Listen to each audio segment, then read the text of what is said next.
जी हाँ दोस्तों, आज की वीडियो के अंदर इस मसले को समझने की कोशिश करते हैं कि बाज़ मर्तबा होता ये है कि एक इंसान के पास माल अल्हम्दुलिल्लाह बहुत है, अल्लाह का दिया हुआ बहुत है, लेकिन वो इनकम टैक्स से बचना चाहता है और उससे बचने के लिए उसने बैंक से कुछ रकम कर्ज़े के तौर पर ले ली है। और आपको मालूम है कि बैंक से जब आप लोन लेते हैं, कर्ज़ा लेते हैं, तो बैंक फ़ीसद के हिसाब से बढ़ाकर आपसे वसूल करती है। तो अब जो शख्स ले रहा है वो तो अल्हम्दुलिल्लाह मालदार है, ऑलरेडी उसका बैंकों के अंदर पैसा जमा है। और उसका जब पैसा वो बैंकों में जमा करता है तो बैंक भी उसके अंदर बढ़ा के देती है। तो एक तरफ तो बैंक से उसको इनाम के तौर पर या सूद के तौर पर उसको पैसा मिलने वाला है, और दूसरी बैंक से उसने कर्ज़ा ले रखा है और वहाँ से लिया है तो इधर इसको सूद भरना है और उधर से लेना है। तो अब पूछने वाला बंदा ये पूछना चाहता है कि क्या इधर से जो सूदी रकम बैंक से हासिल हो रही है, तो इधर इनकम टैक्स से बचने के लिए जो उसने बैंक से कर्ज़ा ले रखा है, उस बैंक वाले को इधर की बैंक से सूद लेकर इस बैंक में जमा कर सकता है, या एक ही बैंक के अंदर से कर्ज़ा भी ले रखा है और एक ही बैंक के अंदर उसने अपना पैसा भी जमा कर रखा है, सेविंग कर रखी है।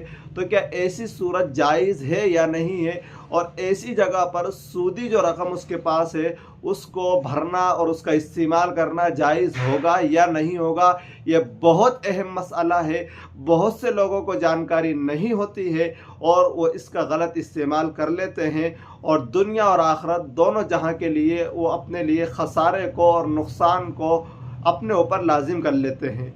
तो इसलिए आप वीडियो को स्किप किए बगैर आखिर तक ज़रूर देखिए, इंशाअल्लाह फ़ायदा होने वाला है।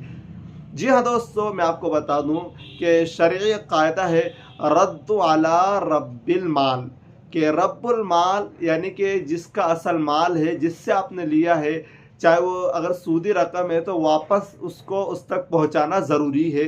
यानी जिससे आपने सूदी पैसा लिया है उसको, उसका हुक्म यह है कि उसको वापस लौटा दो।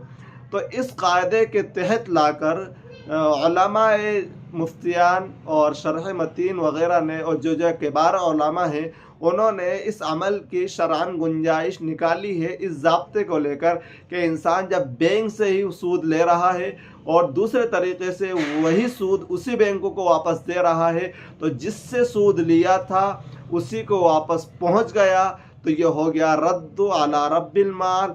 इसलिए कि यहाँ पर सूद जिससे लिया जा रहा है और वापस जिसको दिया जा रहा है वो एक ही है, यानी सरकारी बैंक। लिहाजा इस वजह से इस ज़ाब्ते के तहत जायज़ करार दिया है और इसकी गुंजाइश निकाली गई है।